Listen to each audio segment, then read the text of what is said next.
welcome to Blue Jays Today, where we always have something to say about the Toronto Blue Jays. I am your host, Adam Patron. And I'm your host, Nicholas Playlog, and today, guys, we have some Blue Jays free agency update. We got some news from them, a lot of stuff to talk about today. Before we do, though, please make sure to like and subscribe. We're so close to 10,000 subscribers, guys. We really want to get there by the end of the year, so please make sure to do that. And also, TODAYJAYS is the code to get some sweet deals and discounts, and the link in the description. Alright guys, so we got a few different rumors we got to break down today. Spoiler alert, it's all about pitching, which is awesome. Finally! I love it. I love these rumors, man.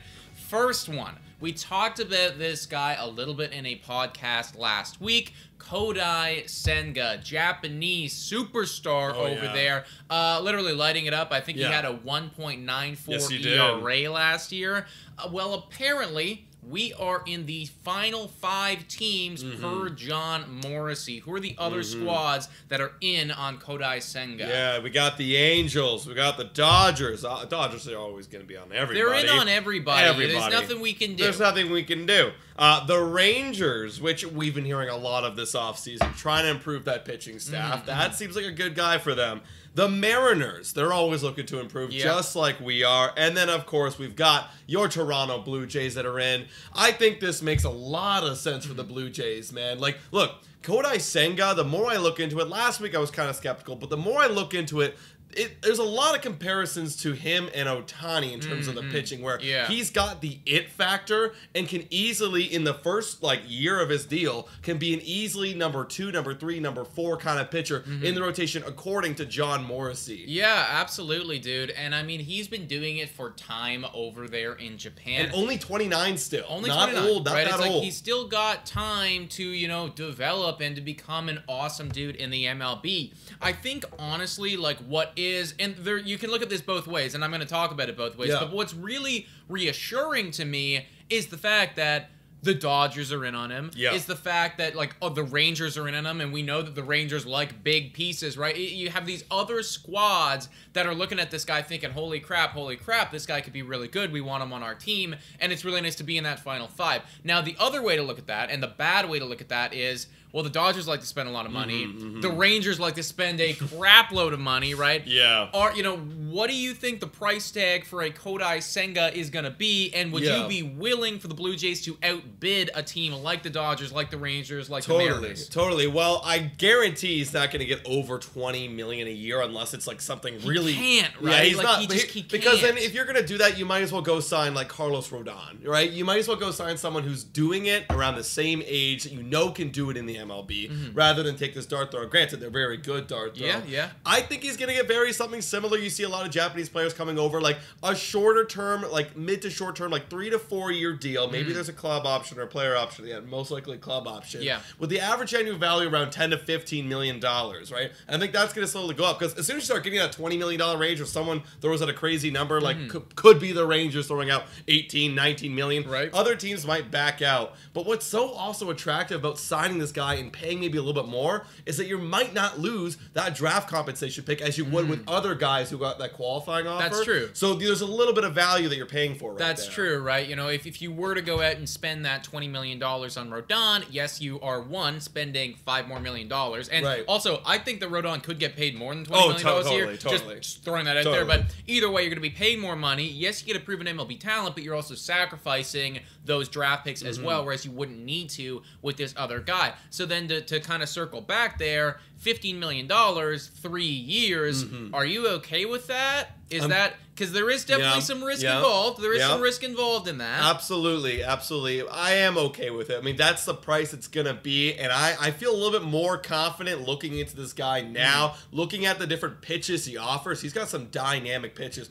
with that splitter fastball and that breaking ball. Like, it looks really, really good. Stuff that could be translated to the MLB. It could definitely play, and he's got some velo on that heater, still at 29 years old, so I think his stuff can definitely play. Is it a guarantee? No. That's why you don't pay him over $20 million a year. That's why you pay him $15 to take the gamble. Yeah, no, I definitely like him a lot. So it's good to know that we are in the final mix there per John Morrissey. We're going to be monitoring this situation a lot moving forward. Could be an awesome dart throw that really works out for us. More news. Pitching. Bullpen. Ben Nicholson Smith, MLB trade rumors.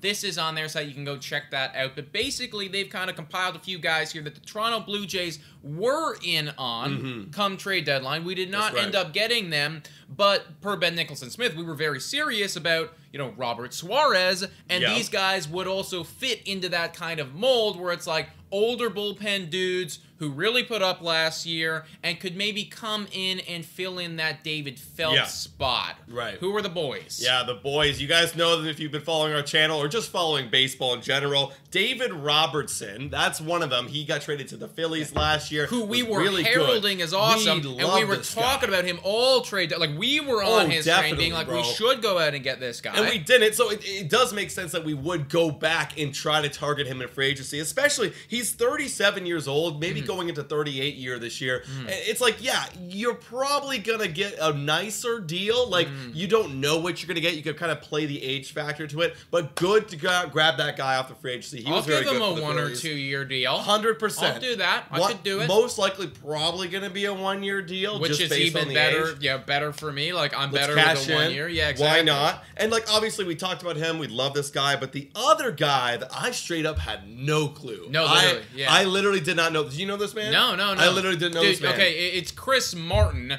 I thought, like, Chris Martin, like, the Coldplay lead singer, and I was like, what the hell? What, that'd be awesome if we could sign him, but, I didn't know that he was good at baseball. No, that's not him at all. This was a guy that played on the Dodgers last year, was that right? He also played on the Cubs, And he also played on the Cubs. And he was really damn good, everybody. A 3.05 ERA, lots of innings out of the bullpen, 36 years old. Yeah, well, I was going to say, for me, it's the whip, the 0.982. Oh, the whip, literally below 1. It's incredible. Below Little 1, Jimmy Garcia. which is so awesome to see in that bullpen role, because, like, ERA sometimes tell the full story, you know what I mean? It's like, when you're letting on, like, or you have a whip of 1.5, like some of our bullpen guys did, you eventually saw the other shoe drop, and that ERA is going to skyrocket. Like, this guy could come in and clean up innings. That's what that tells me. No walks, no hits. I love to see that. And, I mean, playing on the Dodgers, like, that's also helpful. Like, we seemingly like to target guys from that management. You know, it's like, if you've been through that system, it's like, our management likes you. You know, of course.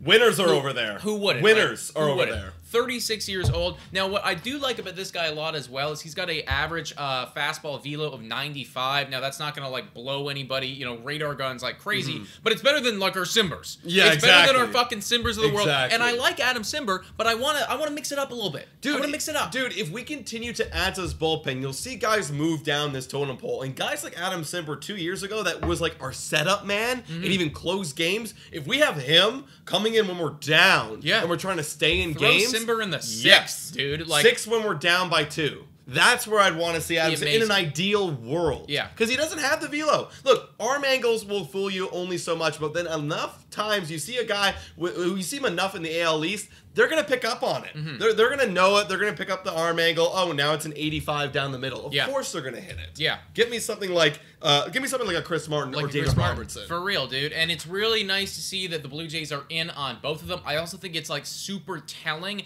that Ben Nicholson-Smith came out and said that we were very serious about Robert Suarez. Yes. And what did Robert Suarez get paid? A lot. He got paid $46 million. You know, so it's like, when we're considering, like, well, how much money are these guys willing to spend on bullpen? If we were very serious on a guy who just got paid almost $50 million, then I think that tells the story. I think that tells the story of, it's like, well, we are going to want to go spend on bullpen guys. Look, last 2 seasons, we've been wanting to spend on bullpen. The Blue Jays management decided to go fill other shoes, like starting pitching and helping out that lineup with George Springer. It's pitchers now. But now they realize they can't wait any longer. We literally lost game 2 because of bullpen and bad defense, granted, as well. But bullpen was a big factor in there. Gotta solve the issue if you want to be a better team. For real. Guys, that is everything going on with the Toronto Blue Jays in free agency right now. All the news and updates. Let us know your thoughts in the comments down below about everything we talked about today. Guys, $3 a month to become a Patreon. Shout out, thank you to all of our current Patreon members. You guys are absolutely awesome. Thank you so much for watching. And go Jays, go!